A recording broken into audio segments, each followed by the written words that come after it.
Tu peux venir si tu veux. Mais ce serait mieux si tu ne venais pas, m'a dit ma mère à propos du voyage. J'ai simplement hoché la tête et je n'y suis pas allé. Je n'ai pas non plus envoyé le virement mensuel de $2100 que je réglais pour mon frère. 3 semaines plus tard, ils ont débarqué à ma porte, furieux, et ensuite. Puis, mardi dernier, mon frère m'a appelé en pleurant. Pas des pleurs de tristesse, mais des pleurs de colère, de ceux où la voix tremble et où on a du mal à articuler les mots. Il a dit, « Jolène, qu'as-tu fait ?» Et honnêtement, j'ai souri. J'ai même souri parce que, pour la première fois en 27 ans, quelqu'un dans ma famille a enfin ressenti ce que c'est d'être pris au dépourvu. Mais laissez-moi revenir en arrière, car vous avez besoin de l'image complète pour comprendre pourquoi j'ai fait ce que j'ai fait. Et croyez-moi, à la fin de cette histoire, vous penserez soit que je suis un génie, soit un monstre. Peut-être les deux. Je m'appelle Jolène. J'ai 31 ans. Je vis à Columbus, dans l'Ohio, et je travaille comme analyste principal dans une entreprise de logistique. Je ne suis pas riche, mais je m'en sors bien. Mieux que bien, en fait. J'ai travaillé pendant mes études universitaires, j'ai obtenu mon diplôme, j'ai gravi les échelons, et maintenant je gagne suffisamment pour vivre confortablement. Et c'est la partie importante, suffisamment pour que ma famille commence à me traiter comme un distributeur automatique de billets il y a environ 4 ans. Cela a commencé petit. Ma mère, Patrice, appelait et disait des choses comme « Oh, la facture d'électricité était un peu élevée ce mois-ci. Pourrais-tu juste ?» Puis mon père, Jean, mentionnait nonchalamment que son camion avait besoin de nouveaux pneus. Et puis mon frère cadet, Colton, le charmant et absolument inutile Colton. Il a déménagé à Austin pour une idée de start-up qui n'a jamais décollé et s'est soudainement retrouvé incapable de payer son loyer. Et vers qui tout le monde s'est-il tourné? Moi. Laissez-moi être clair. J'aime ma famille. Vraiment. Mais aimer quelqu'un et être son compte bancaire personnel sont deux choses très différentes. Vous seriez d'accord avec ça, n'est-ce pas? Alors, voici comment l'arrangement a commencé. Il y a environ 2 ans, Colton m'a appelé, paniqué. Son colocataire s'était enfui. Sa start-up était en train de pivoter, ce qui est juste un mot chic pour échouer. Il était sur le point d'être expulsé. Il pleurait littéralement au téléphone. Et ma mère, oh, ma mère m'a appelé séparément. Elle a dit, « Jolène, c'est ton frère. C'est ton sang. Tu ne peux pas le laisser finir dans la rue. » Alors, j'ai commencé à couvrir son loyer, $2100 par mois, tous les mois. Ce n'est pas de la petite monnaie. C'est une deuxième hypothèque. Mais je l'ai fait parce que je pensais que c'était temporaire. Colton m'avait dit qu'il me rembourserait. Il a dit, 6 mois maximum. C'était il y a 2 ans. 2 ans. Et je n'ai pas revu un centime. Et voici ce qui me dérange vraiment, personne dans ma famille ne m'a jamais dit merci. Pas une seule fois. Ni Colton, ni ma mère, ni mon père. C'était juste attendu. Comme si je leur devais quelque chose pour avoir eu l'audace d'être financièrement stable. Mais j'ai ravalé ma fierté. J'ai continué à payer parce que c'est ce que vous faites quand vous êtes le responsable de la famille, n'est-ce pas? Vous continuez à donner jusqu'à ce qu'il ne reste plus rien. Non. Chaque année, mes parents organisent un grand voyage en famille. C'est tout un événement. L'année dernière, c'était Myrtle Beach. L'année précédente, Gatlinburg. Cette année, ils prévoyaient une semaine à Destin, en Floride. Une belle maison de location directement sur l'eau. Toute la famille était invitée, mes parents, Colton, ma tante chérie, mon oncle Dal, leurs enfants, Madison et Tyler. C'était censé être une grande et belle réunion, et j'étais excité, vraiment excité. Je travaillais sans arrêt depuis des mois, et l'idée de simplement m'asseoir sur une plage, les orteils dans le sable, me semblait le paradis. Alors, j'ai appelé ma mère pour parler de la logistique. J'ai demandé quand nous partions, si je devais réserver mon propre vol ou si nous faisions du covoiturage, ce que je devais apporter, des choses normales. Et il y a eu cette pause, vous savez, le genre de pause où vous pouvez physiquement sentir quelqu'un choisir ses mots avec soin. Puis elle l'a dit, « Eh bien, Jolène, tu peux venir si tu veux, mais ce serait mieux que tu ne viennes pas. » J'ai retiré le téléphone de mon oreille et je l'ai regardé, comme si le téléphone lui-même m'avait trahi. J'ai dit, qu'est-ce que tu veux dire? Et elle a répondu, eh bien, tu sais, Colton a eu des moments difficiles, et il a vraiment besoin de ce voyage pour se détendre. Et vous deux avez été un peu tendus dernièrement, et je pense juste que ce serait mieux pour tout le monde si tu ne venais pas cette fois. Nous ne voulons pas de drame. Laissez-moi vous dire quelque chose. Il n'y avait aucune tension entre Colton et moi. Aucune. Je n'avais été que généreuse, que solidaire. La seule tension était qu'un mois auparavant, j'avais nonchalamment demandé à Colton quand il prévoyait de recommencer à contribuer à son propre loyer, et apparemment cela l'avait mis mal à l'aise. Alors, demander à mon frère de peut-être, possiblement, un jour, payer ses propres factures, c'était le drame qu'il voulait éviter? Voyez-vous à quoi je dois faire face? Je n'ai pas argumenté avec ma mère. Je n'ai pas crié. J'ai juste dit, d'accord. C'est tout. Un seul mot. Et elle a semblé tellement soulagée, comme si elle avait redouté cette conversation. Elle a dit, je savais que tu comprendrais, ma chérie. Tu es toujours si mature pour ces choses. Vraiment? C'est ce qu'ils appellent quand tu es celui qui a toujours le mauvais rôle et qui ne se plaint pas. J'ai raccroché et je me suis assise sur mon canapé pendant longtemps. Vraiment longtemps. Je ne pleurais pas. Je n'étais même pas encore en colère. J'étais juste immobile. Vous connaissez cette sensation quand quelque chose fait le tilt dans votre cerveau et que tout d'un coup, tout semble différent? Comme si vous aviez regardé une image à l'envers toute votre vie et que quelqu'un l'avait enfin remise à l'endroit. C'est ce qui s'est passé. J'ai réalisé quelque chose. Je payais $2100 par mois pour que mon frère puisse vivre confortablement à Austin, sortir avec ses amis, poster des selfies de plage sur Instagram, tandis que ma propre famille me disait que je n'étais pas la bienvenue pour les vacances en famille. Je finançais littéralement son mode de vie tout en étant exclu de la famille. Pouvons-nous nous arrêter là-dessus une seconde? Parce que j'ai besoin que vous ressentiez vraiment à quel point c'est insensé. Alors, qu'est-ce que vous pensez que j'ai fait? Je vais vous dire exactement ce que j'ai fait. J'ai pris mon téléphone, ouvert mon application bancaire, et annulé le virement automatique au propriétaire de Colton. Terminé. En 2 clics, $2100 par mois étaient de retour dans ma poche. Maintenant, certains d'entre vous pensent peut-être, Jolene, c'est froid. Peut-être. Mais laissez-moi vous demander, si quelqu'un vous disait que votre présence était gênante, que vous devriez rater les vacances en famille pour que votre frère puisse se détendre, alors que vous le logiez littéralement, que feriez-vous? Parce que je pense que vous feriez exactement ce que j'ai fait. Le voyage était dans 3 semaines. Je savais exactement ce qui allait se passer. Le loyer de Colton était dû le 1er. Le voyage était la 2e semaine du mois, ce qui signifiait qu'au moment où ma famille était censée se prélasser sur le sable blanc de destin, Colton allait recevoir un email très désagréable de son propriétaire, et je n'allais pas me sentir mal à ce sujet. Maintenant, voici la chose à propos de faire quelque chose comme ça. Les premiers jours, vous vous sentez puissant. Vous avez l'impression de vous être enfin défendu.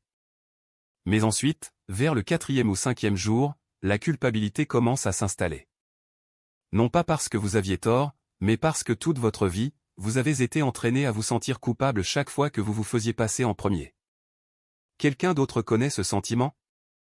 Ma meilleure amie, Raylan, c'est elle qui m'a gardé les pieds sur terre. Nous sommes proches depuis l'université, et c'est le genre de personne qui vous regarde droit dans les yeux et dit « Non, tu n'es pas folle ». Ce sont eux. J'en avais besoin. J'avais besoin de quelqu'un en dehors de la famille pour me dire que ce que je ressentais était valable. J'ai tout raconté à Raylan, l'appel téléphonique, l'annulation, le voyage, et elle a juste hoché la tête et a dit « Bien. Tu aurais dû le faire il y a 1 an. » La première semaine s'est déroulée tranquillement. Personne ne m'a appelé. Personne ne m'a envoyé de SMS. Ce qui, honnêtement, m'a tout dit. Quand j'étais utile, mon téléphone sonnait sans arrêt. Quand je ne l'étais pas, le silence. Puis le 1er du mois est arrivé et j'ai attendu. 2 jours plus tard, Colton a appelé. J'ai laissé la messagerie prendre l'appel. Il a rappelé. Messagerie. Puis il a envoyé un SMS, « Salut, il s'est passé quelque chose avec le virement? Mon propriétaire dit que le loyer n'a pas été payé. » J'ai répondu par une seule ligne. Oui, je l'ai annulé. Et puis mon téléphone a absolument explosé. Je vais vous raconter ce qui s'est passé quand ma famille l'a découvert. Parce que ce que Colton a fait ensuite et ce que mes parents ont fait après ça, je ne l'avais sincèrement pas vu venir. Et si vous pensez que le drame du voyage était grave, attendez, parce que ça a empiré avant de s'améliorer. Colton n'a même pas attendu 1 heure. Il a fait une capture d'écran de mon SMS et l'a envoyé directement au chat de groupe familial. Celui dans lequel j'étais encore, d'ailleurs. Il n'a même pas eu la décence de masquer mon message. Il l'a juste jeté là, tel quel, avec la légende « Quelqu'un peut-il expliquer pourquoi Jolene essaie de me rendre SDF ?» SDF. C'est le mot qu'il a utilisé. Comme si je n'avais pas payé son loyer pendant 2 ans pendant qu'il mettait de l'ordre dans sa vie. Comme si j'étais une sorte de méchante qui avait juste décidé de le ruiner pour le plaisir. Et les réponses ont commencé à affluer immédiatement. Ma mère, Jolene, qu'est-ce que c'est que ça? Appelle-moi tout de suite. Mon père, c'est inacceptable. Tu t'es engagé. Ma tante chérie, qui honnêtement n'avait rien à faire là-dedans, la famille ne fait pas ça à la famille. Personne n'a demandé pourquoi je l'avais fait. Pas une seule personne. Personne n'a dit « Et, que s'est-il passé? Tout va bien ?» Ils ont juste supposé que j'avais perdu la tête. Parce qu'apparemment, la seule explication pour que j'arrête un paiement volontaire était que quelque chose n'allait pas chez moi. Avez-vous déjà remarqué comment cela fonctionne? Quand vous donnez et donnez, personne ne le remet en question. Mais dès que vous arrêtez, soudain, c'est vous le problème. Je n'ai pas répondu au chat de groupe. Je l'ai mis en sourdine et j'ai posé mon téléphone, écran vers le bas, sur le comptoir. Raylan est venu ce soir-là avec des plats à emporter et une bouteille de vin, et elle a dit quelque chose que je n'oublierai jamais. Elle a dit, le fait qu'ils soient en colère contre toi et non pas embarrassés pour eux-mêmes en dit long. Et elle avait raison.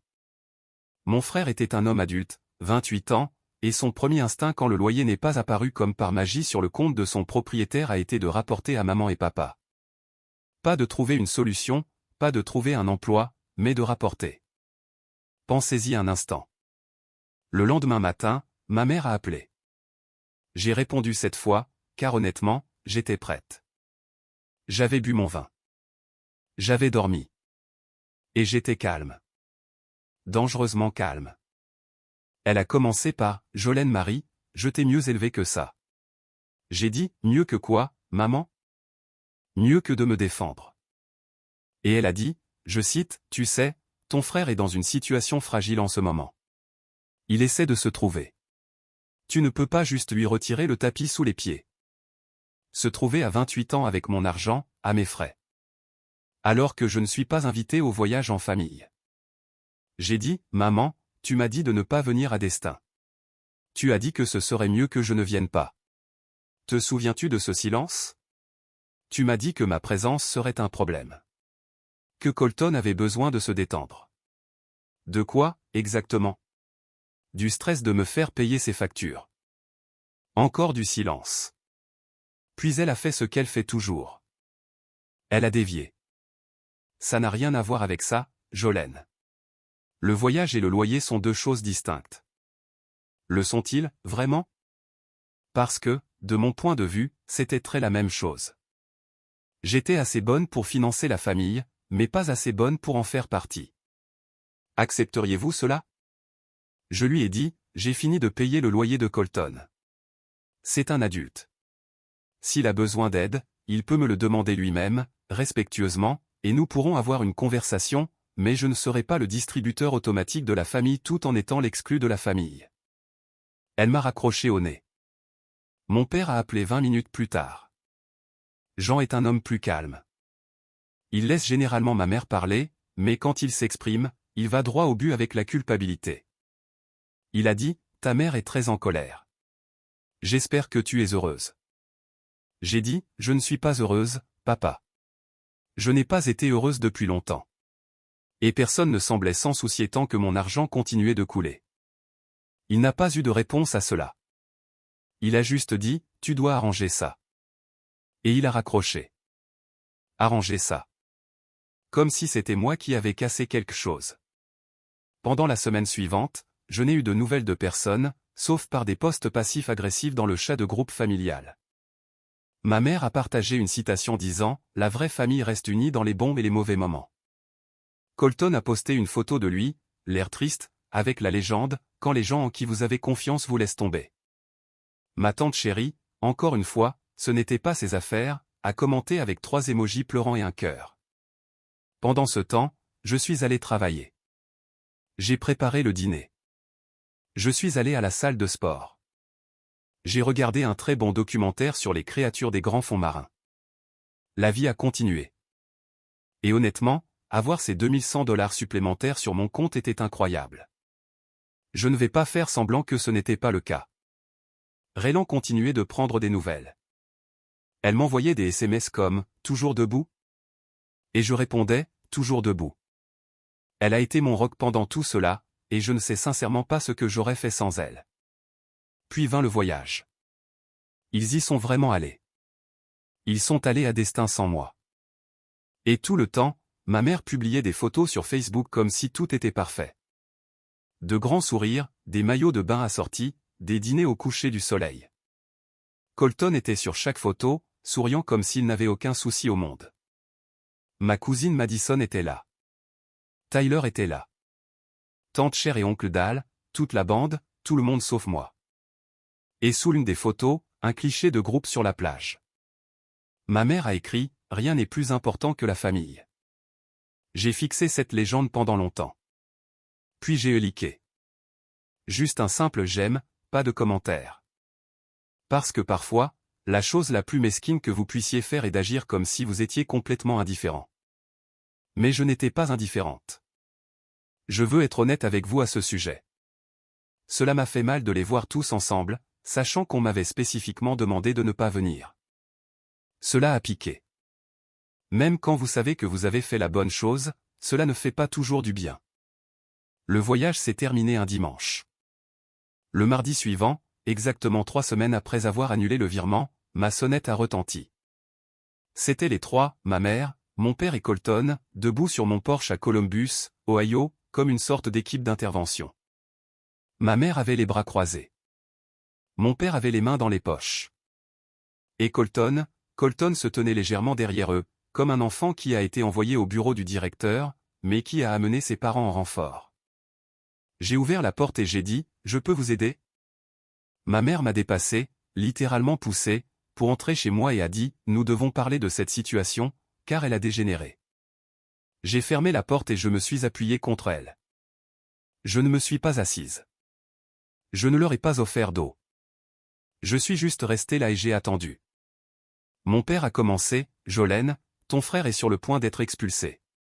Son propriétaire lui a donné un préavis de 30 jours. Comprends-tu à quel point c'est grave ? » J'ai dit « Oui. » Colton le comprend-il ? Colton a finalement parlé. Et c'est cette partie qui m'a vraiment interpellé.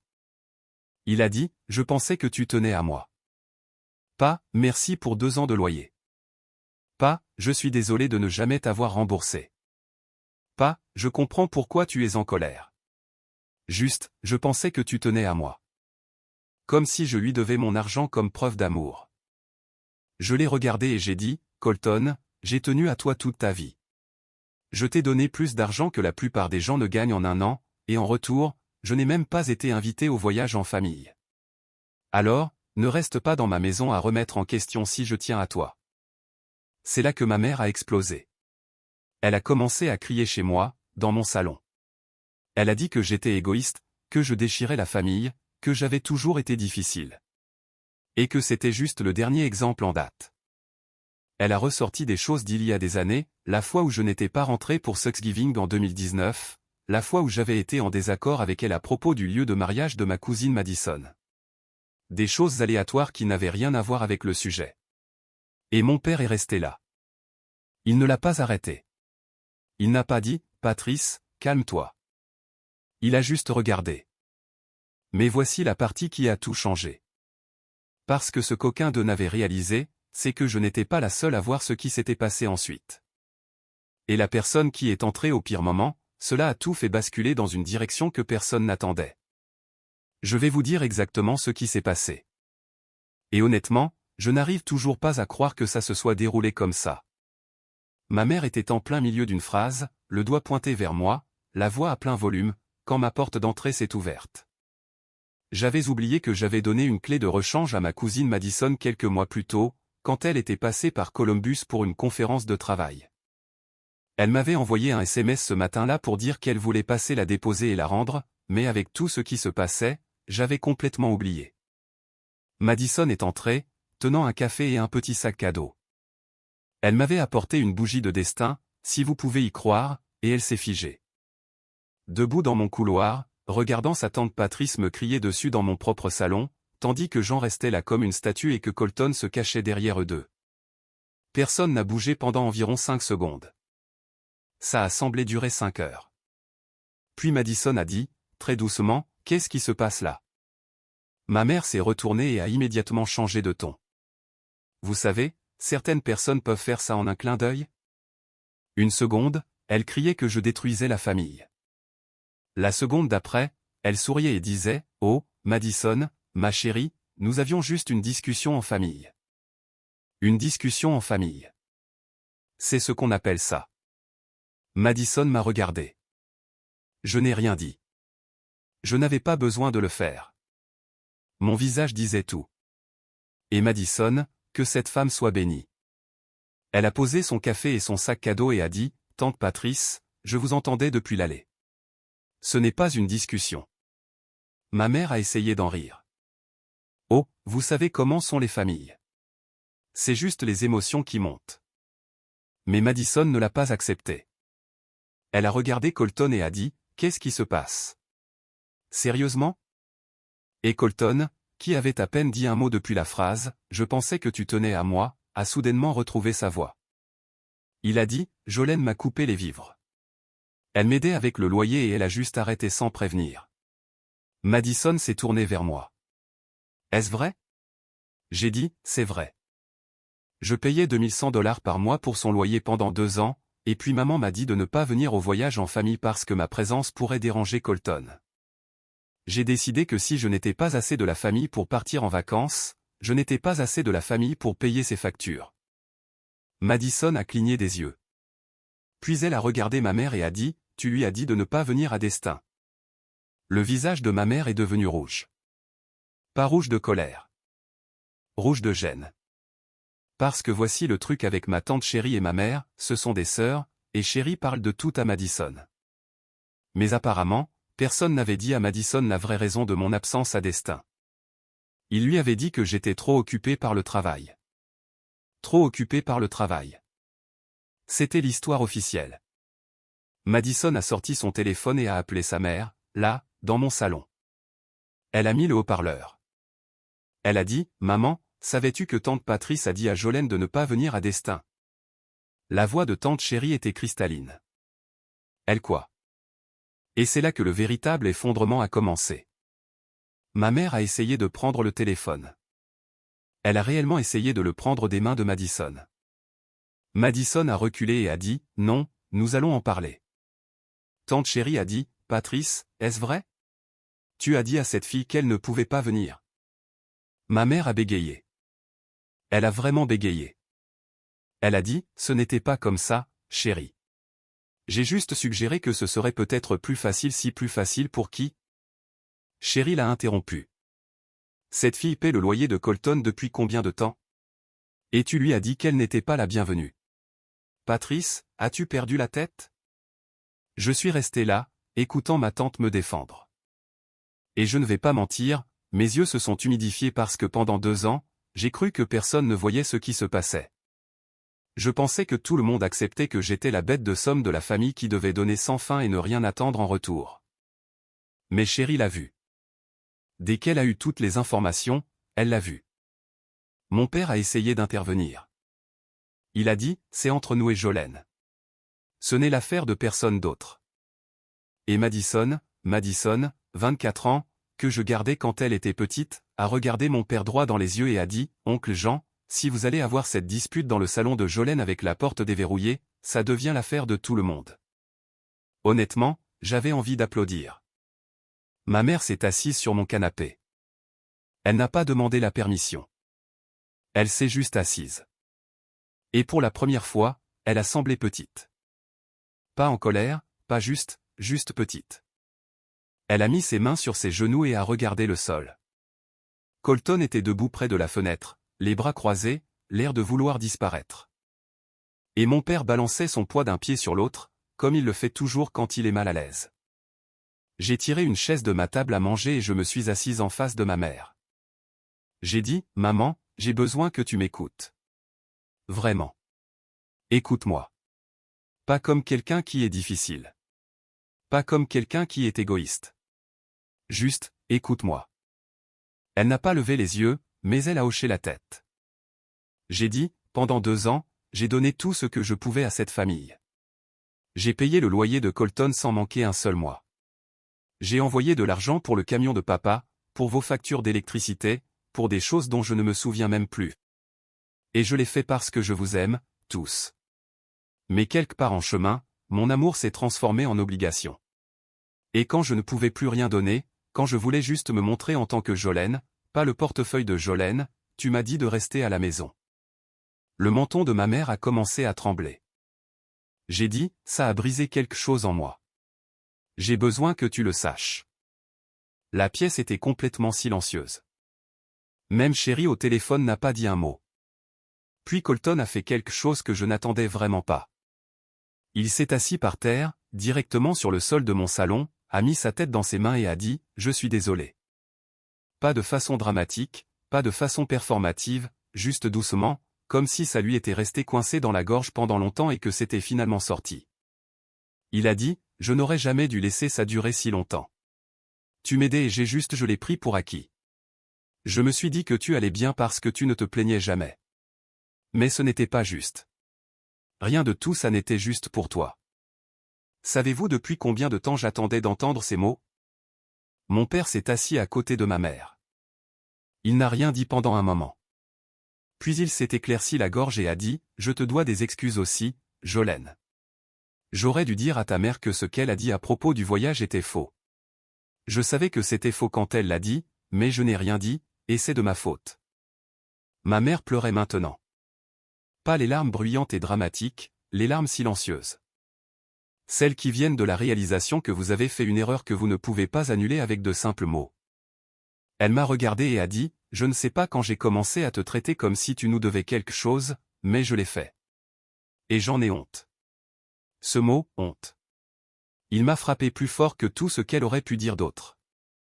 Ma mère est fière, têtue, elle n'admet pas facilement ses torts. Alors, l'entendre dire qu'elle avait honte. Je savais qu'elle le pensait. Madison s'est assise à côté de moi et a posé sa main sur mon genou. Chéri était toujours au téléphone et elle a dit, « Jolene, ma chérie, je suis désolée de ne pas l'avoir su. J'aurais dû demander pourquoi tu n'étais pas là au lieu de juste croire ce qu'on m'a dit. » J'ai essuyé mon visage et j'ai dit, « C'est bon, tante chérie. Tu es là maintenant. Ça compte. » Nous sommes restés dans mon salon pendant 3 heures ce jour-là. 3 heures à parler, à pleurer, à être honnête d'une manière que nous n'avions jamais été auparavant. Colton m'a raconté comment l'échec de sa start-up lui a donné l'impression d'être un échec, et au lieu de gérer cela, il s'est juste appuyé sur moi parce que c'était plus facile. Ma mère a admis qu'elle s'était tellement concentrée sur la protection de Colton, le bébé de la famille, qu'elle m'avait négligé.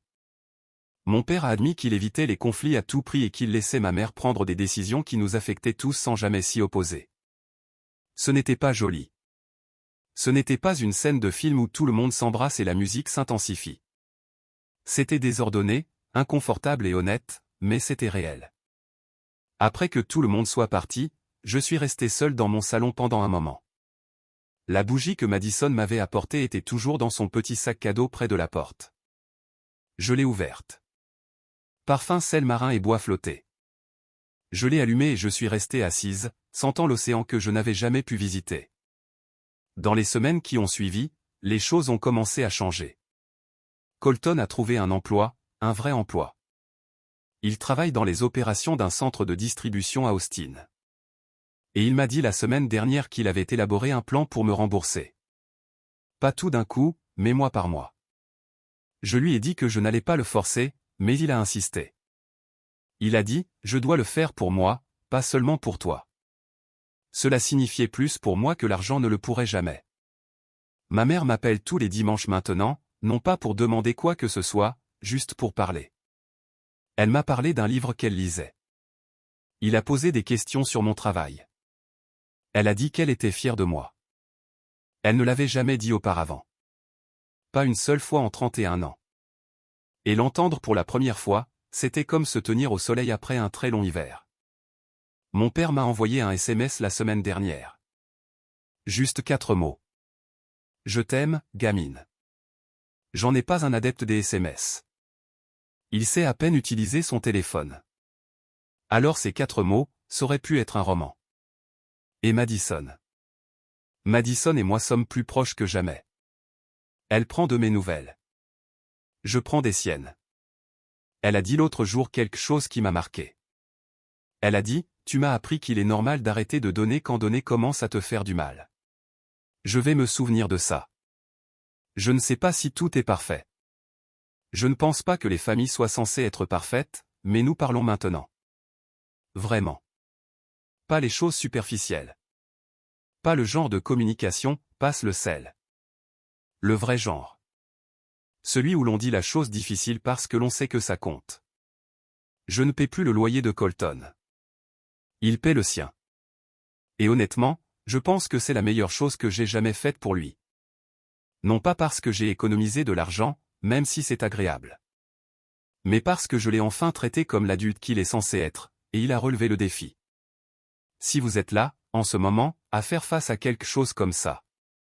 Une famille qui prend plus qu'elle ne donne. Des gens qui ne vous valorisent que pour ce que vous apportez. Je veux que vous sachiez qu'il est normal d'arrêter. Il est normal de dire « je t'aime », mais ça ne marche pas. Cela ne te rend pas égoïste. Cela te rend humain.